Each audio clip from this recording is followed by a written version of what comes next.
അസ്സലാമലൈക്കും. അപ്പോൾ ഇത് നമ്മൾ ഫ്രണ്ട്സൊക്കെ ഒരു ഇഫ്താർ പാർട്ടി വെച്ചിട്ടുണ്ട്. അതിൻ്റെ ഒരു വ്ളോഗാണ്. അപ്പോൾ വീഡിയോ ഇഷ്ടപ്പെട്ടാൽ ലൈക്ക് ചെയ്യാൻ മറക്കണ്ട. അപ്പോൾ ഓരോരുത്തരും ഓരോ ടൈപ്പ് ഫുഡാണ് കൊണ്ടുവരാൻ മനസ്സിലായത്. അപ്പോൾ ഞാൻ എടുത്തതെന്ന് പറഞ്ഞു കഴിഞ്ഞാൽ ഇറച്ചിയുടെയാണ്. റമദാൻ ടൈമിൽ ഞാൻ എടുത്തു വെച്ച വീഡിയോസൊക്കെ ഉണ്ട്. വീഡിയോസൊക്കെ കുറേ ഇങ്ങനെ എഡിറ്റ് ചെയ്യാൻ പെൻഡിങ് ഉണ്ട്. പിന്നെ പെരുന്നാളൊക്കെ കൂടെ ആയപ്പോഴേക്കും തിരക്കായി പോയി, അതുകൊണ്ടാണ് ഡിലേ ചെയ്ത്. ഫ്രണ്ട്സായിട്ടുള്ള നോമ്പുതറ ആണെങ്കിലും വീട്ടിലുള്ളവർക്ക് നോമ്പുതറ ഉള്ളതുകൊണ്ട് ഫുഡ് ഉണ്ടാക്കാനുണ്ടായിരുന്നു. അങ്ങനെ രണ്ട് വർക്കും കൂടെ ഒരുമിച്ച് ചെയ്തുകൊണ്ടിരിക്കുക. സത്യം പറഞ്ഞാൽ ഇനി ഈ വ്ളോഗ് എടുക്കുന്ന സമയത്ത് എനിക്കൊരു അബദ്ധവും കൂടെ പറ്റിയിട്ടുണ്ടായിരുന്നു കേട്ടോ. അതിപ്പോൾ വയ്യ നിങ്ങൾക്ക് മനസ്സിലാക്കി ഈ വീഡിയോ കണ്ടുകൊണ്ടിരിക്കുമ്പോൾ. നമ്മൾ ഫ്രണ്ട്സൊക്കെ ആയിട്ട് ആദ്യം തീരുമാനിച്ചിട്ടുണ്ടായിരുന്നത് നമുക്ക് ഫുഡ് ഓർഡർ ചെയ്യാമെന്നായിരുന്നു. പിന്നീട് നമ്മൾ ആ തീരുമാനമൊക്കെ മാറ്റിയിട്ട് ഓരോരുത്തരും ഓരോ ഡിഷ് കൊണ്ടുവരാനായിട്ടായിരുന്നു കേട്ടോ.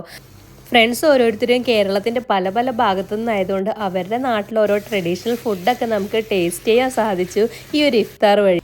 പാവം ഞാൻ ഒറ്റയ്ക്കിരുന്ന് വീഡിയോ എടുത്തുകൊണ്ട് നിൽക്കണം. അപ്പോഴാണ് ഇക്ക കയറി വന്നത്. ഞാൻ പറഞ്ഞ വ്ളോഗ് ഉണ്ടെന്നാണ് ഇക്കനോട് ഞാൻ പറഞ്ഞത്.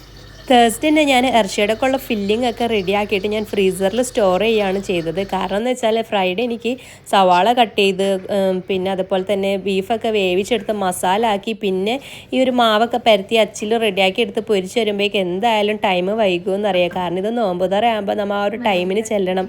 പിന്നെ പ്രത്യേകിച്ചാണെങ്കിൽ നമുക്കിതൊക്കെ വീഡിയോസും അറേഞ്ച് ചെയ്യാനൊക്കെ ഉള്ളത് കൊണ്ട് നോമ്പ് തുറക്കുന്ന ടൈമായിട്ട് എത്തിയാൽ പറ്റില്ല. എല്ലാവരും കുറച്ച് നേരത്തെ എത്തണമെന്ന് പറഞ്ഞിട്ടുണ്ടായിരുന്നു. അപ്പോൾ അങ്ങനെ ഞാൻ തേഴ്സ്ഡേ തന്നെ മസാലക്കുള്ള ഫില്ലിംഗ് ഒക്കെ ഞാൻ റെഡിയാക്കിയിട്ട് ഫ്രീസറിൽ വെച്ചിട്ടുണ്ടായിരുന്നു.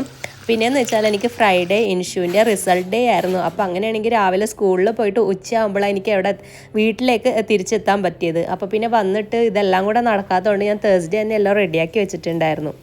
അങ്ങനെ ഫ്രൈഡേ ഇൻഷുവിൻ്റെ സ്കൂളിലെ മീറ്റിംഗ് ഒക്കെ കഴിഞ്ഞ് നേരെ വന്ന് കിച്ചണിൽ കയറി. പിന്നെ വീട്ടിലേക്ക് ഞാൻ നോമ്പ് തുറക്കാൻ ഉണ്ടാക്കിയത് ഷവർമയും പിന്നെ അതേപോലെ തന്നെ ഇറച്ചിയുടെയും കൂടെ ഉണ്ടാക്കുമ്പോൾ ഞാൻ കുറച്ച് കൂടുതൽ ഉണ്ടാക്കിയിട്ടുണ്ടായിരുന്നു. അങ്ങനെ എനിക്ക് പറ്റിയ അബദ്ധം എന്താണെന്ന് വെച്ചാൽ നമ്മൾ ഈ ഇറച്ചിയുടെയൊക്കെ പരത്തുന്ന സമയത്ത് നമ്മൾ ഫില്ലിംഗ് ഒക്കെ ചെയ്തിട്ട് പൊടി ഇതാക്കിയിട്ടാണല്ലോ അതുമേലെ ഇങ്ങനെ നിരത്തി വെക്കല്. അപ്പം ഞാൻ കുറച്ച് എടുത്തിട്ട് ഇതേപോലെ ഈ ട്രേയിലായിരുന്നു കേട്ടോ വെച്ചിട്ടുണ്ടായിരുന്നത്.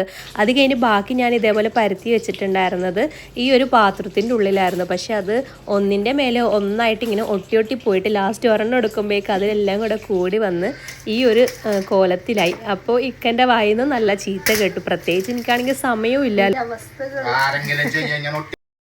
മെയിൻ പ്രശ്നം എന്ന് പറഞ്ഞാൽ ടൈം ഇല്ലാത്തൊരു പ്രശ്നം തന്നെയായിരുന്നു. പിന്നെ ഞാൻ ഇക്കനെയും ഉമ്മനെയൊക്കെ വിളിച്ചിട്ട് ഈ ഒട്ടിപ്പോയ മാവൊക്കെ തുറന്നെടുത്ത് മസാല സെപ്പറേറ്റ് ആക്കി തരാൻ അവരോട് പറഞ്ഞിട്ട് പിന്നെ അവരും കൂടെ എന്നെ ഹെൽപ്പ് ചെയ്തിട്ടാണ് കേട്ടോ ഞാൻ ഈ ഒരു സംഭവമൊക്കെ റെഡിയാക്കിയിട്ട് എടുത്തത്.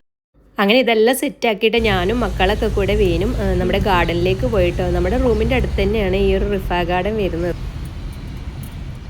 അങ്ങനെ നമ്മൾ നല്ല ഒരു വേനിരുട്ടായതുപോലെ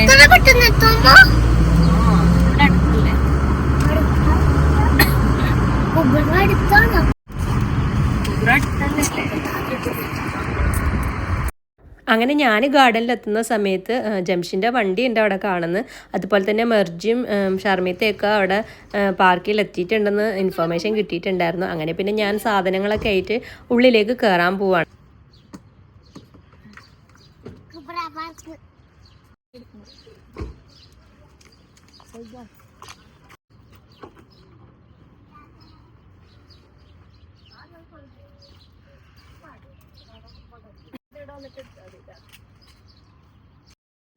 അങ്ങനെ ഞാൻ അവിടെ എത്തുമ്പോഴേക്കും ജംഷി ഷാനയൊക്കെ ഓരോരോ സാധനങ്ങൾ ഉള്ളിലേക്ക് കൊണ്ടുപോയി വെക്കുന്നുണ്ടായിരുന്നു. അങ്ങനെ പിന്നെ മക്കളുടെ കയ്യിലും കുറച്ച് സാധനങ്ങളൊക്കെ ആയിട്ട് നമ്മൾ ഉള്ളിലേക്ക് പോയി.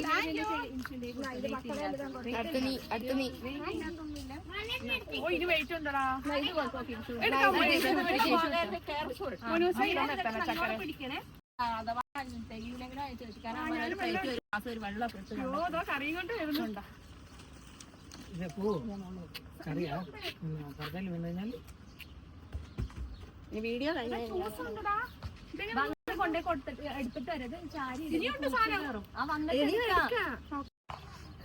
അപ്പം നമ്മൾ കുറച്ച് പേര് മാത്രമായിരുന്നു വന്നിട്ടുണ്ടായിരുന്നത്. ബാക്കിയുള്ളവരൊക്കെ വന്നുകൊണ്ടിരിക്കുന്നേ ഉണ്ടായിട്ടുള്ളൂ. അപ്പം പിന്നെ നമ്മൾ ബത്തയൊക്കെ ഒന്ന് കട്ട് ചെയ്യാന്ന് വിചാരിച്ചിട്ട് അങ്ങനെ ആ ഒരു സംഭവങ്ങളൊക്കെ കട്ട് ചെയ്തുകൊണ്ടിരിക്കുകയാണ്.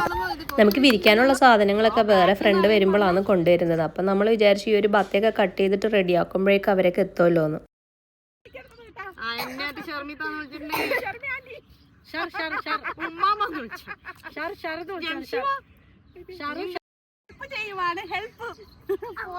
നോക്കിയിട്ട് ഹെൽപ്പ് ചെയ്യുന്നു. നമ്മളപ്പോൾ ഈ ആദ്യം ഈ കുന്നിൻ്റെ മേലെയായിരുന്നു നമ്മൾ ഇഫ്താറിനുള്ള സാധനങ്ങളൊക്കെ സെറ്റാക്കാമെന്ന് വിചാരിച്ചിട്ടുണ്ടായിരുന്നത്. പക്ഷെ പിന്നീട് അവിടെ ലൈറ്റിൻ്റെ പ്രശ്നം ഉണ്ടെന്ന് മനസ്സിലായി. പിന്നെ നമ്മളെന്തായാലും ഈ കുന്ന് വരെ കയറിയില്ലേന്ന് വിചാരിച്ചിട്ട് ബാക്കിയുള്ളവരോടും കൂടെ അവിടെ കയറിക്കോന്ന് പറഞ്ഞ് ലാസ്റ്റ് വീഡിയോ എടുത്തതിന് ശേഷം ബാക്കിയുള്ള സാധനങ്ങളൊക്കെ എടുത്ത് നമ്മൾ താഴെ പോയിട്ടാണ് കേട്ടോ പിന്നെ സെറ്റാക്കിയത്. അന്നാണെങ്കിൽ മഴക്കാറൊക്കെ കാണുന്നതുകൊണ്ട് മഴ പെയ്യോ ഇഫ്താറൊക്കെ കൊളമാകുമോ എന്നൊക്കെ ഒരു ടെൻഷനൊക്കെ ഉണ്ടായിരുന്നു. അങ്ങനെ പിന്നെ നമ്മൾ വന്നവർ വെച്ചിട്ട് ഓരോരോ സാധനങ്ങളൊക്കെ സെറ്റ് ചെയ്ത് വെക്കാൻ തുടങ്ങി. ഈ ഒരു ഗാർഡൻ അടിപൊളി ഗാർഡനാണ് കേട്ടോ. നല്ല ഫോട്ടോസും വീഡിയോസൊക്കെ എടുക്കാൻ പറ്റിയൊരു ഗാർഡനാണ്. പിന്നെ നമ്മൾ ഈ ഇഫ്താറിൻ്റെ ടൈമിന് വന്നത് കാരണം നമുക്ക് കൂടുതൽ ഫോട്ടോസ് എടുക്കാനൊന്നും ടൈം ഉണ്ടായിട്ടില്ല. കാരണം ഈ ഒരു ടൈം ആകുമ്പോഴേക്കും എല്ലാം ഒന്ന് സെറ്റാക്കണം. അപ്പോൾ ഇൻഷാ അള്ളാ നെക്സ്റ്റ് ടൈം നമുക്ക് ഇതിന് വേണ്ടി ഫോട്ടോസും വീഡിയോസും ഒക്കെ എടുക്കാൻ വേണ്ടി മാത്രം പോകണമെന്നൊക്കെ പറഞ്ഞിട്ടാണ് ഇരിക്കുന്നത്. ഇൻഷുൻ്റെ ഫ്രണ്ട്സൊക്കെ കൂടെ വന്നപാട് തന്നെ കളിക്കാൻ പോയി. പിന്നെ നോമ്പ് തുറക്കാൻ നേരമായപ്പോഴാണ് ഓരോരുത്തരെയൊക്കെ പിടിച്ചിരുത്തിയത്. അങ്ങനെ നമ്മളെല്ലാം സെറ്റ് ചെയ്തതിന് ശേഷം എല്ലാവരും കൂടെ ഒരു ഫോട്ടോസൊക്കെ എടുക്കണമെന്ന് പറഞ്ഞിട്ട് അങ്ങനെ ഫോട്ടോസ് എടുത്തുകൊണ്ട് നിൽക്കാൻ കേട്ടോ. ബാങ്ക് കൊടുക്കാനായിട്ട് ഏകദേശം ടൈമായി.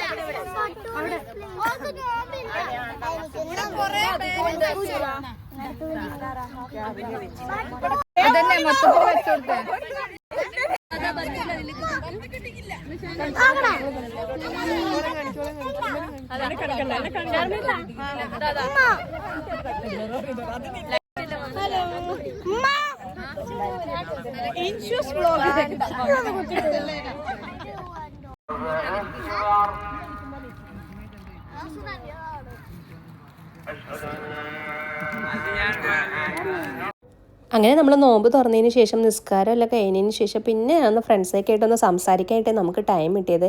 ആ ടൈമിൽ നമ്മൾ ചായയും അതുപോലെ തന്നെ സേമിയ പായസമൊക്കെ ഉണ്ടായിരുന്നു കേട്ടോ. അപ്പോൾ അതൊക്കെ കഴിച്ചിട്ട് ഇങ്ങനെ ഇരുന്നു. പിന്നെ മെയിനായിട്ടുള്ള ഡിന്നർ ഉണ്ടായിരുന്നു. അപ്പോൾ അത് കുറച്ച് കഴിഞ്ഞിട്ടാണ് നമ്മൾ കഴിച്ചത്. ഫുഡൊക്കെ കുറേ ബാക്കി വന്നിട്ടുണ്ടായിരുന്നു. അത് പിന്നെ നമ്മളെല്ലാവരും കൂടെ ഡിവൈഡ് ചെയ്തിട്ട് കുറച്ച് പേരൊക്കെ വീട്ടിൽ കൊണ്ടുപോവുകയും ചെയ്തത്. അതുപോലെ തന്നെ 2 കേക്ക് ഉണ്ടായിരുന്നു കേട്ടോ. ഷാനത്തൻ്റെ മോള് മറവ് ഉണ്ടാക്കിയ ഒരു റമദാൻ കരീം എഴുതിയ കേക്കും അതുപോലെ തന്നെ അസൂർത്തെ കൊണ്ടുവന്ന കേക്കും. നമ്മളപ്പോൾ ഈ ഫുഡൊക്കെ കഴിച്ചതിന് ശേഷമാണ് കേട്ടോ നമ്മൾ കേക്കൊക്കെ എല്ലാവരും കഴിച്ചത്. കേക്ക് 2 കേക്ക് ഒന്നിനൊന്നും മെച്ചമായിരുന്നു കേട്ടോ. രാത്രി ആയപ്പോഴേക്കും അവിടേക്ക് കുറച്ച് ഇരുട്ടിൻ്റെ പ്രശ്നം ഉണ്ടായിരുന്നു വീഡിയോക്ക്. അതുകൊണ്ട് കുറച്ച് ക്ലാരിറ്റി കുറഞ്ഞിട്ടുണ്ടാവും. വൈകുന്നേരം ഇവിടെ വന്നപ്പോൾ മുതലേ മഴ ഇപ്പോൾ പെയ്യും എന്ന് വിചാരിച്ചിരുന്നിട്ട് മഴയൊന്നും നമ്മൾ പോകുന്നവരെ പെയ്തിട്ടുണ്ടായിരുന്നില്ല. നമ്മളെല്ലാവരും രാത്രി 9 മണി വരെയൊക്കെ ഒരു പാർക്കിലുണ്ടായിരുന്നു കേട്ടോ. പിന്നെ എല്ലാവരും വീട്ടിലൊക്കെ എത്തി. ഞാൻ വീട്ടിലെത്തിയതിന് ശേഷമാണ് കേട്ടോ മഴ പെയ്യാൻ തുടങ്ങിയത്. അപ്പം ഞങ്ങളുടെ ഒരു കുഞ്ഞ് ഇഫ്താർ വ്ളോഗ് ഇഷ്ടപ്പെട്ടിട്ടുണ്ടെങ്കിൽ ലൈക്ക് ചെയ്യാൻ മറക്കണ്ട. അതുപോലെ തന്നെ നമ്മുടെ ചാനൽ സബ്സ്ക്രൈബ് ചെയ്തിട്ടില്ലെങ്കിൽ സബ്സ്ക്രൈബ് ചെയ്യാൻ മറക്കണ്ട. പുതിയ വീഡിയോ ആയിട്ട് കാണുന്നവരെ സൈനിങ് ബൈ ഇൻഷൂസ് ഗാലറി.